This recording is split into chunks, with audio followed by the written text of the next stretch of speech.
नमस्कार, आदाब। Red mic दुनिया में आपका स्वागत है। मैं हूं सौरभ कुमार शाही। जंग का आज तीसरा दिन है और आज भी सुबह से बहुत सारी नई डेवलपमेंट्स हुई है। इनफैक्ट कल रात में भी कुछ डेवलपमेंट्स हुई हैं और आज दिन में भी कुछ इंपॉर्टेंट डेवलपमेंट्स हुई हैं। हम उसको लेकर आपके पास आना चाह रहे थे। सबसे बड़ी आज की डेवलपमेंट ये है कि 3 अमेरिकी एरोप्लेन्स यानी एयरक्राफ्ट, फाइटर एयरक्राफ्ट F-15 जो हैं वो आकाश से मार के गिरा दिए गए हैं। 3 तैयारे जो हैं मार के गिरा दिए गए हैं। ये तीनों कुवैत में गिरे हैं। अमेरिका का ये कहना है कि ये कुवैत की जो फ्रेंडली फायर है, यानी कुवैत की जो वहाँ पे फ़ौज है और वो एयर डिफेंस वेपन्स चला रही थी, उससे ये गिरा है। ईरान का कहना है कि उसने मार के गिराए हैं ये 3 प्लेन्स। अब ये अभी पता करना बड़ा मुश्किल है क्लेम्स काउंटर क्लेम्स में, लेकिन ईदर वे ये यूनाइटेड स्टेट्स के लिए बहुत बड़ा झटका है। 3 प्लेन का एक दिन में और वो भी कुछ ही घंटों में आगे पीछे गिर जाना, ये बहुत ही आश्चर्यजनक बात है। क्लेम्स काउंटर क्लेम्स देख लें पहले। अमेरिका ये कह रहा है कि कुवैती एयर डिफेंस से ये हुआ है, हो सकता है, लेकिन इसमें 2 चीज़ हैं। अव्वल तो ये कि जब कुवैती एयर डिफेंस अगर इंगेज कर रही होगी ईरानियन मिसाइल को, तो उसकी पोजीशन वो नहीं होती है जो वो पोजीशन आप एरोप्लेन के लिए करते हैं। दोनों की जो जिस एजिमत पे वो टिका हुआ होता है, जिस एजिमत पे उसको लगाया जाता है, वो अलग अलग होता है। लेकिन फिर भी उनका ये कहना है। दूसरा ये कि ये दिन के वक्त हुआ है। दिन के वक्त में बहुत इजी है प्लेन और मिसाइल के बीच में डिफरेंशिएट करना, तो ये थोड़ा सा मुश्किल मेरे को लग रहा है कि ये मानना कि कुवैती एयर डिफेंस बैटरी जो है उसको ये समझ में नहीं आया और उन्होंने फ्रेंडली फायर में मार दिए। हालांकि हो सकता है, क्योंकि इनको प्रैक्टिस भी नहीं है, ये कोई प्रोफेशनल मिलिट्री वगैरह तो है नहीं कुवैत। ये तो जॉइंट एक्सरसाइज भी इनके ऐसे ही होते हैं कि जी भाई बस कुछ पार्टी चल रही है, कहीं चले गए, कुछ थोड़ा सा कुछ प्लेन हवा में उड़ा लिया, कुछ ये कर लिया, तो बहुत ज़्यादा इनको प्रैक्टिस भी नहीं है।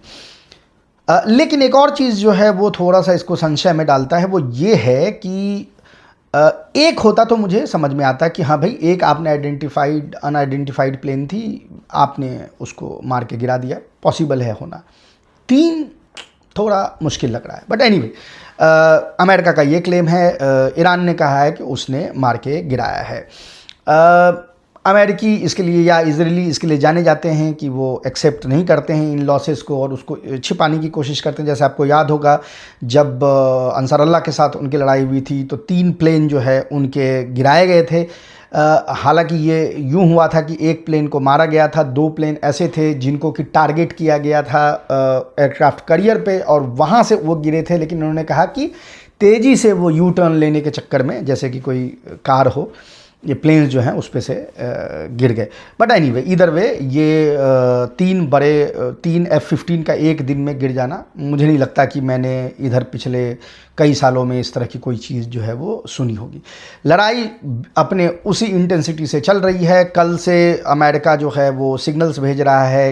डोनाल्ड ट्रंप खासकर जो अलग अलग मीडिया से बात कर रहे हैं उसमें मिक्स सिग्नल भेजने की कोशिश हो रही है। याद रखें, पहले दिन के अटैक के बाद, आयतुल्लाह खामनी के असैसिनेशन के बाद, अमेरिका ने इटली के थ्रू मैसेज भिजवाया था कि बातचीत के लिए अभी भी हम रेडी हैं। वो उसको नकार दिया गया था।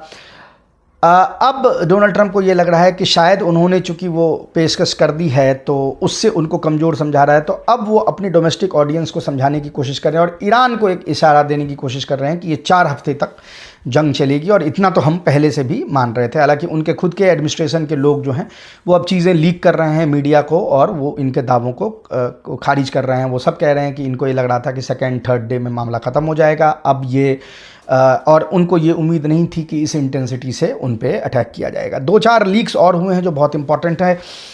2 लीक्स जो हैं इसमें रॉयटर्स ने की हैं। रॉयटर्स के पहला लीक जो बहुत इंपॉर्टेंट है वो ये है कि रॉयटर्स ये कह रहा है वाइट हाउस के ऑफिशियल्स के हवाले से, और उसमें वाइट हाउस के भी ऑफिशियल्स हैं और पेंटागन के ऑफिशियल्स हैं, उनके हवाले से उसने अभी खबर दी है कि यूएस को अब संदेह है कि वो तख्ता पलट यानी वो निज़ाम को वहाँ पे गिरा सकता है, रजीम चेंज ऑपरेशन को सक्सेसफुली कर सकता है। इसमें उसको शक जो है अब है। दूसरा जो उन्होंने लीक मैसेज बताया है वो ये उसने कहा है कि आपको याद होगा जब ये अटैक हुआ था, हालांकि चूंकि इलीगल अटैक है कंप्लीटली, मैंने आपको उस दिन भी बताया था कि ये इंटरनेशनली भी इलीगल है, ये अमेरिका के कानून के हिसाब से भी इलीगल है। तो एक जिसको होता है ना कि वो नंगा आदमी अपने आप को पत्ते से ढकने की कोशिश करता है, तो वो पत्ता जो डोनाल्ड ट्रंप का था वो ये था कि भाई हम हमला नहीं करते तो ईरान इमीडिएटली हमारे उस पर हमला करने वाला था। अब पेंटागन ने, जो अमेरिका की डिफेंस मिनिस्ट्री है, डिफेंस ऑर्गेनाइजेशन ने कांग्रेस को ये कहा है कि नहीं, उसके पास इस तरह की कोई जानकारी नहीं है, उसके पास ये कोई असेसमेंट, थ्रेट असेसमेंट नहीं था कि ईरान उस पर पहले हमला करने वाला था। यानी डोनाल्ड ट्रंप को पेंटागन ने जाके भेज दिया कांग्रेस में। ये दो चीज़ें हैं। तीसरी ये है कि बड़े लेवल पे अब वाइट हाउस के ऑफिशियल्स ये बात कह रहे हैं कि उनको ये उम्मीद थी कि IRGC जो है, यानी इस्लामिक रिपब्लिक गार्ड्स जो हैं, वो इस्लामिक रेवोल्यूशनरी गार्ड कोर, जिसको पासदारान कहते हैं, कि उनको ये लग रहा था कि पासदारान में फूट पड़ जाएगी और बहुत सारे जो हैं कमांडर्स जो हैं वो शायद इससे निकल के और अमेरिका का एमनेस्टी ले लेंगे। वो उनको होता हुआ नहीं दिख रहा है। कमांडर्स मारे गए हैं, मारे जा रहे हैं, लेकिन किसी ने अभी तक डिफेक्शन नहीं किया है, उसकी कोई चीज़ नज़र नहीं आ रही। दूसरा, इनके पास एक स्मॉल विंडो था असैसिनेशन के बाद, और ये जो अभी गवर्निंग बॉडी जो बनी है ईरान में, जो 3 मेंबर्स की, जिसके बारे में आज सुबह आपने डिटेल में सुना, उसके दरमियान इनको ये था कि इनके हामी जो ईरान में लोग हैं, जो इनके एजेंट्स हैं या हुकूमत के ख़िलाफ़ हैं, और वो यानी सड़कों पे आएंगे और वो तख्ता पलट करने की कोशिश करेंगे, वो भी अब होता हुआ नज़र नहीं आ रहा है। और वो विंडो जो है वो क्लोज़ हो गया, यानी वो क्लोज़ होता जा रहा है। एक बार नया सुप्रीम लीडर चुन लिया जाएगा तो वो विंडो कम्प्लीटली क्लोज़ हो जाएगी। तो ऐसे सूरत हाल में डोनाल्ड ट्रंप अभी डेस्परेट नज़र आ रहे हैं संधि के लिए, लेकिन वो मिक्स सिग्नल भी दे रहे हैं। एक और भी चीज़ आज सुबह हुई है, वो है कि इप्सोस की पोल आई है, जिस पोल में और ये पोल की गई है आयतुल्लाह खामनेई के असैसिनेशन के बाद। तो डोनाल्ड ट्रंप को उम्मीद थी कि चूँकि इसको वो एज ए टैक्टिकल विक्ट्री बता सकते हैं, तो शायद वहाँ के लोगों में, यानी अमेरिका के लोगों में इस वॉर के लिए इंथुजियाज़म बढ़े। उस नंबर में इजाफा नहीं हुआ है मामूली। इनफैक्ट वो जो विरोध, वॉर के मेजॉरिटी ऑफ पॉपुलेशन जो वॉर का विरोध कर रही है, वो अभी भी वहाँ पे दिख रहा है। तो ये डोनाल्ड ट्रंप के लिए अच्छी खबर नहीं है, वो एग्ज़िट करना चाहते थे। दूसरी तरफ ये है कि बड़ा हमला जो है इज़राइल ने भी किया है ईरान पे, कई जगहों पे लगातार, तेहरान के ऊपर में। बट इसके अलावा जो वेस्ट और साउथ के जो एरियाज़ हैं, खासकर जो हवाज़ प्रोविंस है, खुर्रम शहर है, इलाम है, तबरेज़ है, इन पे बार बार जो है वो हमले हो रहे हैं, क्योंकि ये याद रखें कि जो वेस्टर्न बॉर्डर के सिटीज़ हैं, वहाँ के मिसाइल बेसेस जो हैं वो पहले मिसाइल हमला करना शुरू करते हैं। ईरान ने जो जवाबी हमले किए हैं वो भी बहुत डिवास्टेटिंग हैं। अब बड़ी तादाद में मिसाइल्स जो हैं वो, अब ऐसा लग रहा है कि जो इनके नंबर्स हैं मिसाइल्स के, जो सरफेस टू एयर मिसाइल्स थे अमेरिका के और इज़राइल के, उसमें कमी आते हुए दिख रही है, क्योंकि वो अब इसको रैशनिंग करने की कोशिश कर रहे हैं। और अब वो कैलकुलेट कर रहे हैं कि एक पर्टिकुलर ईरानी मिसाइल अगर आ रहा है, उससे कितना डैमेज होने वाला है, उसको रोकने के लिए surface to air missile fire करें ना करें, यानी ये नौबत पहुँच गई है।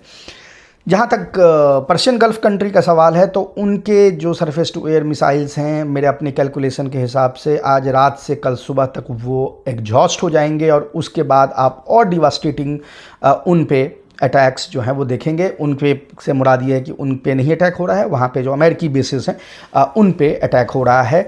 जो उनके नेवी को सस्टेन करने के लिए जो बेसेस हैं, या जो शिप्स जो हैं वो नेवी को लेके जाते हैं, उनके लिए तेल सप्लाई करते हैं, उनको भी टारगेट किया गया है।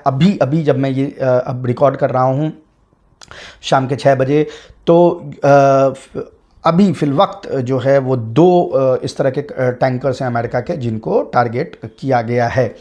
कैजुअल्टीज़ भी अब जो है वो बढ़ेंगी। जो बेसेस हैं, जैसा मैंने कहा, उसको निस्ताबूद किया गया है। उसकी कोशिश मिली यहाँ पे ईरान की ये है, जो लॉन्ग टर्म उसकी रणनीति है वो ये है कि जिसका इशारा मैंने कल भी किया था, कि ये कॉस्ट जो है वो सबके लिए हो। ये जो खलीजी जो अरब हैं, या ये साइप्रस और इस तरह के जो कंट्रीज़ हैं, जिनको लगता है कि वो वो जो गाना था ना, वो एक चतुर नार में जो बोलता है कि घोड़ा पकड़ो या चतुर पकड़ो, घोड़ा चतुर दोनों एक साथ नहीं कर सकते हो। तो ये घोड़ा और चतुर जो है एक साथ ये खेलते रहते हैं। इनके लिए कॉस्ट बढ़ा रहा है कि भाई ऐसा नहीं हो सकता कि तुम्हारे यहाँ पे बेस हो और तुम यहाँ पे अमेरिका को होस्ट करो और तुमको उसका कुछ नुकसान ना हो। तो अभी तो बेसिस पे हमला हो रहा है। अगर लेसन लर्न नहीं होगा इन देशों का तो इनके सिविलियन इलाकों पे भी हमला होगा। याद रहे, अभी तक जो हमले हुए हैं वो मिलिट्री पॉइंट्स पे हुए हैं। जो होटल्स और कुछ फ्लैट्स पे हमले हुए हैं वो उन पे हुए हैं जहां अमेरिका के कॉन्ट्रैक्टर, उसके सैनिक या इजरायली एजेंट्स वगैरह छुपे हुए हैं, उन पे टारगेटेड हमला हुआ है। सिविलियन जगहों पे अभी ईरान ने हमला नहीं किया है। जो आपने एयरपोर्ट्स पे धमाके देखे हैं वो ईरानियन ड्रोन्स और उनके मिसाइल्स को जो रोकने के लिए सरफेस टू एयर मिसाइल्स मारे गए हैं उसके लगने के बाद जो डिब्रीज हैं उससे वो नुकसान हुआ है। डायरेक्ट उनको टारगेट नहीं किया गया है। थोड़ी सी रीथिंक ऑलरेडी हो रही है। सऊदी के कुछ ऑफिशियल्स ने अमेरिका के कुछ चैनल्स को या जो प्लांट करते हैं उनको बताया है कि वो इस बात से बहुत नाराज़ हैं कि अमेरिका ने अपने सारे एयर डिफेंस जो इस एरिया में थे, जो सऊदी को बचाने के लिए थे, तो कतर को बचाने के लिए थे, जो बहरैन को बचाने के लिए थे, वो सारे मिसाइल्स जो हैं उन्होंने निकाल के इज़राइल को बचाने के लिए वो कर दिया और हमें ऐसे ही नंगा छोड़ दिया है ये लड़ने के लिए। तो ये मेरे ख्याल से इतना कोई अगर आपकी IQ अगर 80 से ऊपर है तो ये बहुत ज़्यादा समझने की इसमें तो कोई दिक्कत है नहीं कि भाई अमेरिका तो एक पूरी की पूरी जो अमेरिकन आइडियोलॉजी है वो रेसिज्म पे के बिना पे आइडियोलॉजी है। तो उसमें स्ट्रेटिफिकेशन होता है, एक पिरामिड है, पिरामिड में यहूदी सबसे ऊपर है। आप गुलाम अरब हैं तो आप हो सकते हैं कि उसके करीब हों लेकिन यहूदी से तो नीचे ही रहेंगे ना। तो ऑब्वियसली आपके जान को वो क्यों बचाएगा या आपके और रैदर आपके एसेट्स को वो क्यों बचाएगा। हालांकि जैसा मैंने कहा हमला अभी तक अमेरिकन एसेट्स पे ही हुआ है। अपने एसेट्स से ज़्यादा अगर वो इजराइल को बचा रहा है तो वहाँ आपकी जान की और आपके एसेट्स की क्या इज्जत रहती है, ये भी यहाँ पे देखने वाली बात होगी। आज रात भी हमला इंटेंस होगा, बहुत ज़्यादा होगा। दोनों तरफ से मिसाइल्स जो हैं चलेंगी। बैकरूम जैसा कुछ लोग ये कहना चाह रहे हैं कि बैकरूम ऑफ़र लगातार आ रहा है, लेकिन अभी तक पब्लिकली अली लरजानी जिनके हाथ में है कि ये बैकरूम नेगोशिएशन वो शुरू करें कि ना करें। अब याद रखें अभी कि अब पजेश्कियान की अभी फ़िलहाल कोई औकात नहीं है, अराक्ची की फ़िलहाल कोई औकात नहीं है। पजेश्कियान वो 3 मेंबर कमेटी का हिस्सा है जिसमें वो 1 मेंबर है, उसमें 2 और मेंबर हैं कल, जिसका आज सुबह मैंने बताया आपको कि जुडिशरी चीफ हैं और जो गार्डियन काउंसिल से एक मौलाना को ऊपर करके यानी उनको प्रमोट करके वहाँ पे डाला गया है। तो अब पजेश्कियान अपने आप में कोई डिसीजन नहीं ले सकता, अराक्ची नहीं ले सकता अपने आप में डिसीजन। या तो ये 3 मेंबर बॉडी लेगी या अली लरजानी लेगा जो he is the head of the जो नेशनल सिक्योरिटी काउंसिल है। अच्छा, जो एक और चीज़ यहाँ पे नज़र आ रही है जो बार बार देखने को मिली और मैंने पहले भी ये कहा था कि बाज़ ईरानी जो हैं वो अपने निज़ाम के अगेंस्ट में हैं, लेकिन ज़रूरी नहीं है कि वो आपको हमला करने का सपोर्ट करेंगे। इस चीज़ को अमेरिका नहीं समझ रहा है।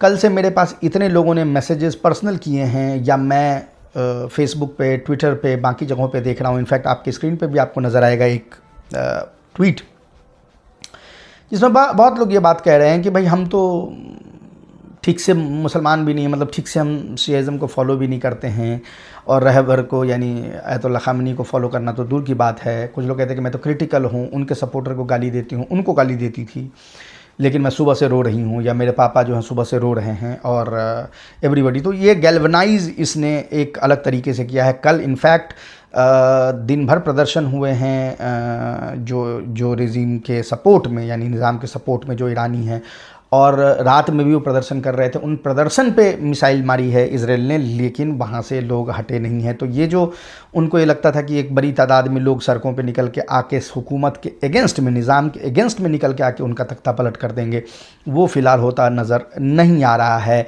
तो अगर सिर्फ अमेरिका के लीक्स देखें तो 3 बड़ी लीक्स आज हुई हैं। अव्वल तो ये कि पेंटागन ने कह दिया है कांग्रेस को कि भाई हमारा कोई असेसमेंट इस तरह का नहीं था कि ईरान हम पे पहले हमला करने वाला था और हमने प्रीएम्प्टिव स्ट्राइक किया। दूसरा ये कि वो कह रहे हैं कि कोई भी डिफेक्शन अभी तक फिल वक्त नज़र नहीं आ रही है IRGC के अंदर में, और वो अब बहुत ज़्यादा इस पे उनका भरोसा नहीं है कि मेजर डिफेक्शंस होंगे। हालांकि मैं बार बार ये कहता हूँ कि ऐसा नहीं है कि IRGC के अंदर जो है मोल्स नहीं थे, इज़राइल के और अमेरिका के हर जगह हैं, लेकिन बड़ी तादाद में IRGC में इस तरह के लोगों का होना मुश्किल है, क्योंकि आइडियोलॉजिकली ड्रिवन ऑर्गेनाइजेशन है। और साथ ही साथ तीसरा ये कि उनको ये जो लग रहा था कि लोकल जो पॉपुलेशन है जो वो निकल के आएगी और इसके अगेंस्ट में, वो भी उनको होता हुआ नज़र नहीं आ रहा है। तो ये 3 मेजर चेंजेस अमेरिका को लग रहे हैं। ईरान अगेन लॉन्ग टर्म रणनीति यही है कि अभी तक तकरीबन ऐसा लग रहा है कि अगर एक देखें, एग्जैक्ट नंबर ऑफ मिसाइल्स तो नहीं पता, लेकिन एक स्मार्ट गेस हमारा हम लोगों का ये था, और भी जो एनालिस्ट हैं, कि इज़राइल और अमेरिका के पास सरफेस टू एयर मिसाइल्स तकरीबन 2800 के आसपास होंगे। अब ये है कि 2 दिन और ये आज दोपहर तक में तकरीबन उसमें से 1500 से 1600 मिसाइल्स जो हैं वो बर्न हो गए हैं। अब ये देखना है, हालांकि ये भी सही है कि ईरान के मिसाइल बेसिस पे, उनके लॉन्चर्स पे, उनके कमांडर्स पे भी लगातार हमले हो रहे हैं, उसमें भी बहुत नुकसान हुआ है। तो ये रेस अभी भी है कि किसका पहले ख़त्म होता है। अगर तो American surface to air missiles वगैरह पहले ख़त्म होती हैं तो फिर और अटैक डिवास्टेटिंग होते जाएंगे। इनफैक्ट अटैक्स फर्दर डिवास्टेटिंग होते हुए जा रहे हैं, और अभी भी ईरान ने अपने बेस्ट मिसाइल्स यूज नहीं किए हैं। आइडिया वही है कि पुराने मिसाइल से अगर उससे ही काम हो जा रहा है तो पहले एग्जॉस्ट कराओ और फिर नए मिसाइल्स जो हैं यूज हो। तो यही लॉन्ग टर्म अभी रणनीति लग रही है। आज रात, कल दिन में और भी जो चेंजेस होंगे, फिर हम कल शाम में आपके पास आएंगे अपडेट लेके। धैर्य रखिए, जो चीज़ें कंफर्म होंगी, जिस चीज़ के बारे में मल्टीपल सोर्सेज बता देंगे, हम वही आपके पास लेके आएंगे। हम ऐसी कोई भी अफवाह जो जब तक कंफर्म नहीं हो जाती, उस पे हम कोई भी बात जो है वो नहीं करेंगे। अभी के लिए इतना ही। हम आपसे फिर मिलेंगे किसी और इशू पे। तब तक के लिए नमस्कार।